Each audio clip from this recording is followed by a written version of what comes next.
Assalamualaikum warahmatullahi wabarakatuh. Puji syukur atas kehadiran Allah Subhanahu wa taala, atas berkat dan rahmat hidayahnya sehingga kami dari kelompok 1 dapat menyelesaikan video presentasi ini. Salawat serta salam kita curahkan kepada baginda Nabi besar Muhammad Sallallahu Alaihi Wasallam yang telah membawa kita dari alam yang gelap gulita menuju alam yang terang. Pertama-tama, perkenalkan kami dari kelompok 1 yang beranggotakan 5 orang. Saya sendiri Serina sebagai moderator sekaligus pemateri kelima. Kemudian teman saya yang bernama Rizky sebagai pemateri pertama, Rusli sebagai pemateri kedua, Rahmawati Burhan sebagai pemateri ketiga, Syaiful S sebagai pemateri keempat, dan saya sendiri Serina sebagai pemateri. Untuk mempersingkat waktu, saya persilahkan kepada teman saya untuk menjelaskan materi mengenai kompleks dan subgroup. Pengertian dari kompleks dan subgroup. Kompleks adalah suatu kesatuan yang terdiri dari jumlah bagian khususnya yang memiliki bagian yang saling berhubungan dan saling tergantung. Sedangkan subgroup adalah himpunan semua bilangan ganjil, jumlah 2 bilangan ganjil. Dengan memperhatikan dua fenomena tersebut, suatu himpunan bagian tak kosong dari suatu grup dapat menjadi suatu grup atau bukan grup terhadap operasi yang sama pada grup. Misalnya, G adalah grup dan H subgrup sebagian dari G, maka H disebut kompleks dari G. Perlu ditegaskan bahwa G bukan grup, maka H bukan kompleks dari G. Definisi 4. Suatu kompleks tidak kosong H dari grup G, di mana subgrup dari G jika H merupakan grup terhadap operasi di G.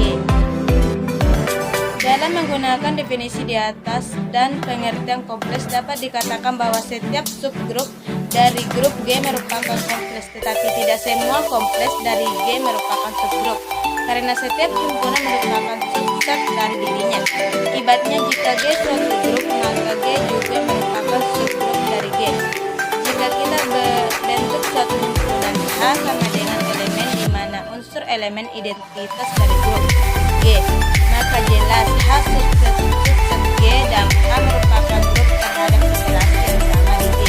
Oleh karena itu, H merupakan subgrup dari G. Setiap grup yang lebih dari satu anggotanya dijamin mempunyai minimal 2 subgrup, yaitu G sendiri dan elemen, di mana elemen unsur identitas di G. Dalam hal ini, G dan elemen disebut subgrup trivial atau subgrup improver. Selanjutnya, jika H subgrup di G. Baik, pada penjelasan sebelumnya itu dibahas mengenai pengertian atau definisi dari kompleks dan subgrup. Kali ini kita akan menjelaskan atau membuatkan contoh apa sih itu dan bagaimana sih itu kompleks dan subgrup.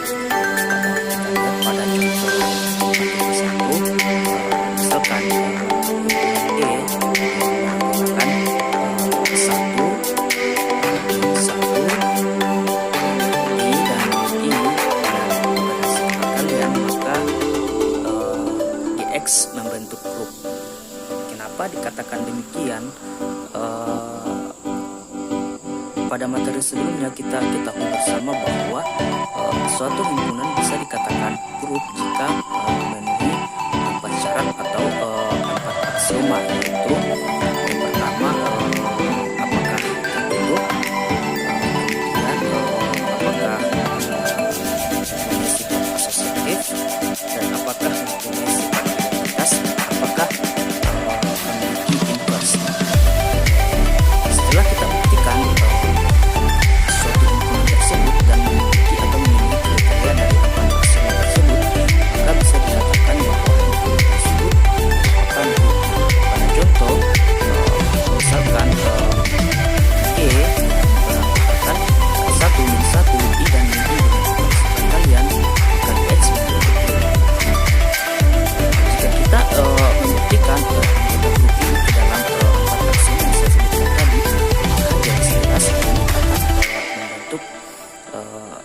sebuah grup. Nah, coba kita tentukan satu, apakah G ini, coba kita tentukan dulu apakah memiliki unsur identitas atau tidak.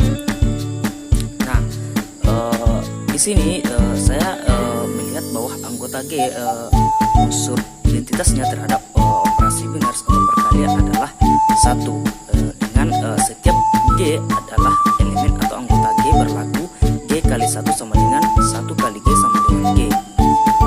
Ini yaitu kita lihat pada anggotanya, 1 kali 1 itu sama dengan 1. Min 1 dikali 1 itu sama dengan 1 kali min 1 sama dengan min 1. Kemudian I kali I sama dengan 1 kali I itu sama dengan I. Dan min I dikali 1 sama dengan 1 kali min I itu hasilnya dengan min I. Nah, itu adalah salah satu contoh kecil kan dari anggota himpunan G tadi. Kemudian kita lihat lagi H dengan anggota 1 dan min 1. Maka H merupakan subset dari G dan H membentuk grup terhadap operasi yang sama di G. Jadi H merupakan subgrup dari G. Ini juga merupakan grup ya terhadap operasi yang sama, berarti di G, berarti ini adalah operasi perkalian. Kemudian untuk contoh 4.2 kita lihat berarti operasi bilangan bulat dengan operasi penjumlahan merupakan grup.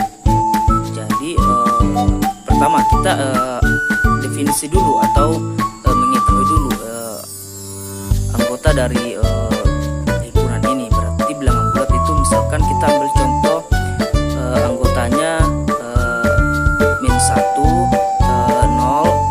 3, 5, 6, 4 dan seterusnya. Nah, bilangan-bilangan yang saya sebutkan tadi itu adalah termasuk dalam bilangan bulat. Kemudian kita lihat lagi pandang 2Z, di mana 2Z sama dengan Z adalah elemen dari Z. Maka 2Z merupakan subgrup dari Z. Nah, mengapa dikatakan demikian?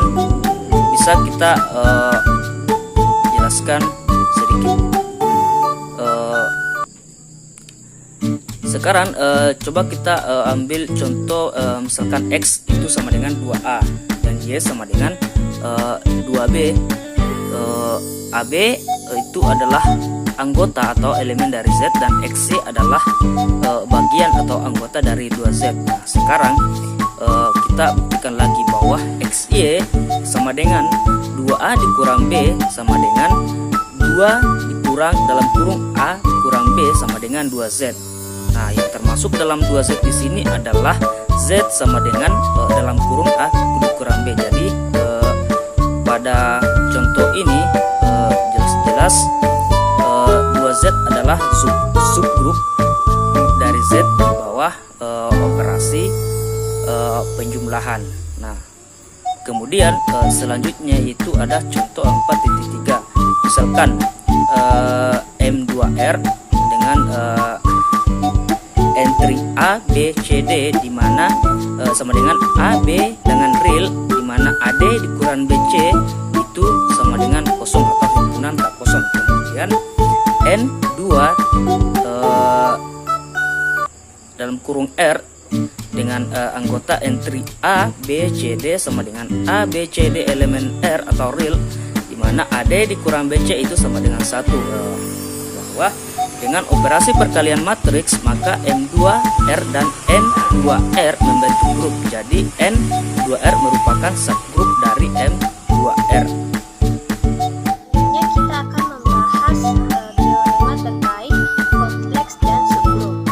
Nah, misalkan G suatu grup dan H subgrup dari G, maka berlaku yang pertama, jika E aksen elemen H dan E elemen G, maka E aksen sama dengan E, di mana E aksen dan E berturut-turut identitas di H dan G. Nah, maksudnya jika H itu subgrup dari G, maka identitas di H itu sama dengan identitas di G. Misalkan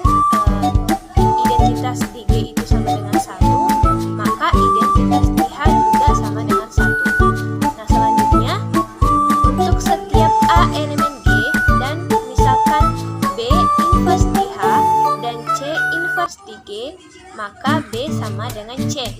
Nah, maksudnya adalah inverse dari A di H itu adalah B, dan inverse A di G adalah C, maka B sama dengan C. Intinya inverse-nya di H dan G itu pasti sama. Dan yang ketiga terkait dengan tingkat atau order. Nah, yaitu untuk setiap A elemen H dengan tingkat atau order sama dengan M di H, dan tingkat atau order sama dengan N di G, maka M sama dengan N. Nah, dari ketiga teorema tersebut kita akan buktikan satu persatu. Nah, selanjutnya kita buktikan teorema pertama, yaitu terkait dengan identitas. Nah, misalkan E aksen elemen H dan E elemen G, di mana E aksen dan E berturut-turut unsur identitas di H dan G. Kemudian ambil sebarang A elemen H, maka A elemen G. Nah, jika A elemen G dan E identitas di G, maka diperoleh A dikali G sama dengan A, di mana unsur apabila dikalikan dengan identitas itu hasilnya sama dengan unsur itu sendiri. Jika A elemen H dan E aksen identitas di H, maka diperoleh A E aksen sama dengan A. Nah, kemudian kita gabungkan kedua hasil tersebut, dan dimana sama-sama menghasilkan A, sehingga dapat dituliskan A E sama dengan A E aksen. Nah, kita lakukan pencoretan kiri, kita coret A-nya sehingga diperoleh E sama dengan E aksen. Nah, ini terbukti bahwa identitas di G itu sama dengan identitas di H, di mana H adalah subgrup dari G. Selanjutnya bukti untuk teorema yang kedua, yaitu terkait dengan inverse. Misalkan E unsur identitas di H, kemudian ambil sebarang A elemen H, maka A elemen G. Selanjutnya misalkan B inverse dari A di H dan C inverse dari A di G, maka dapat ditulis A B sama dengan B dan A C sama dengan E, di mana B adalah inverse dari A di H dan C adalah inverse dari A di G, maka hasilnya itu sama dengan identitas. Nah, kemudian kita samakan di mana A B dan AC ini hasilnya sama-sama E, sehingga dapat diperoleh AB sama dengan AC. Kemudian kita lakukan pencoretan kiri, maka diperoleh B sama dengan C. Nah, terbukti bahwa inverse di H dan G itu pasti sama. Nah, yang terakhir untuk teorema yang ketiga terkait dengan tingkat atau order. Misalkan E unsur identitas di H, kemudian ambil sebarang A elemen H, maka A elemen G. Nah, selanjutnya misalkan M adalah tingkat dari A di H dan N adalah tingkat dari A di G, maka sesuai dengan definisi tingkat anggota suatu grup dapat diperoleh A pangkat N sama dengan E atau identitas, dan A pangkat N sama dengan E.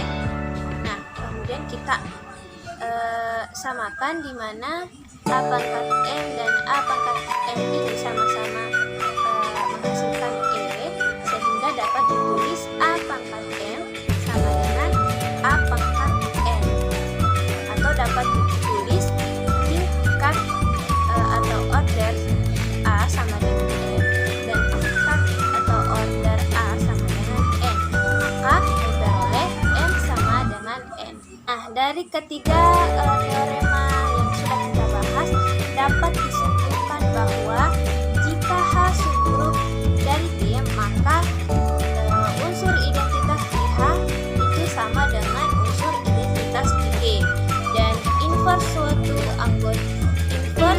anggota di H sama dengan inverse anggota di G. Demikian juga untuk tingkat suatu anggota dari H akan sama dengan tingkat anggota dalam G. Selanjutnya, himpunan kuasa dari grup G. Nah, dalam teori himpunan dikenal istilah himpunan kuasa, yaitu himpunan dari semua subset dari suatu himpunan. Bersesuaian dalam hal tersebut, jika kita pandang G sebagai suatu grup dan semua subset dari G kita kenal dengan istilah kompleks, maka himpunan semua kompleks dari grup G merupakan suatu himpunan kuasa dari G. Nah, penulisannya yaitu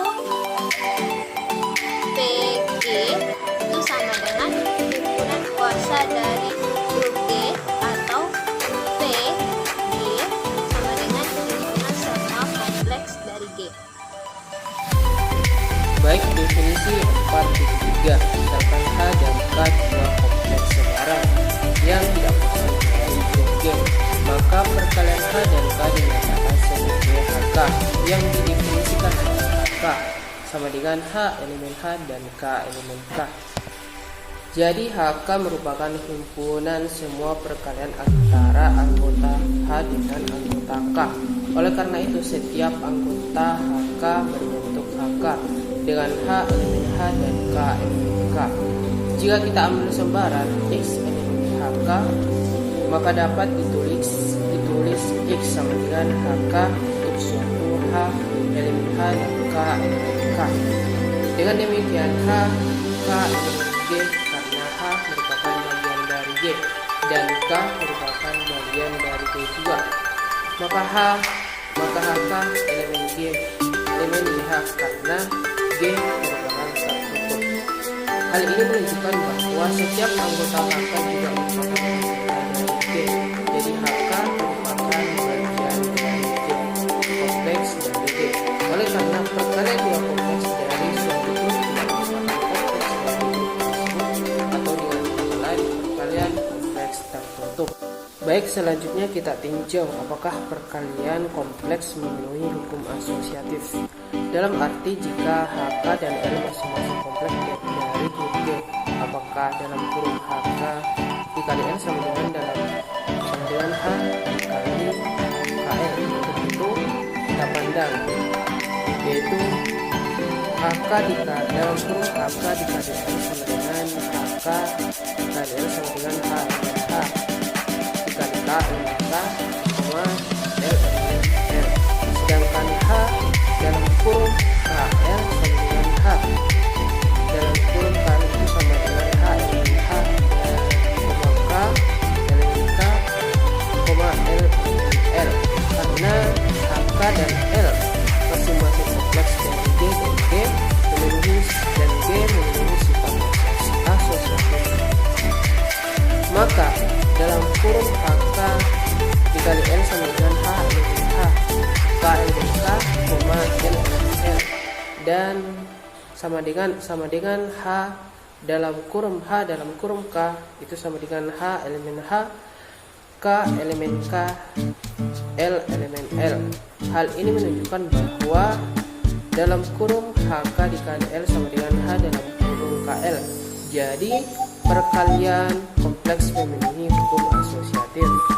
Definisi 4.4 menyatakan bahwa misalkan H subgroup dari grup G, maka inverse dari H ditulis dengan H inverse. Kemudian didefinisikan oleh H inverse, yaitu H kecil inverse, maka H kecil elemen H besar, di mana H kecil inverse ini adalah inverse H kecil di H besar. Nah, dapat kita lihat bahwa teorema 45 menyatakan bahwa jika H dan K suatu kompleks dari grup G, maka H K inverse sama dengan K inverse dikali dengan H inverse. Nah, untuk langkah-langkah pembuktiannya, pertama-tama kita harus menentukan bahwa HK inverse itu subset K inverse dikali dengan H inverse.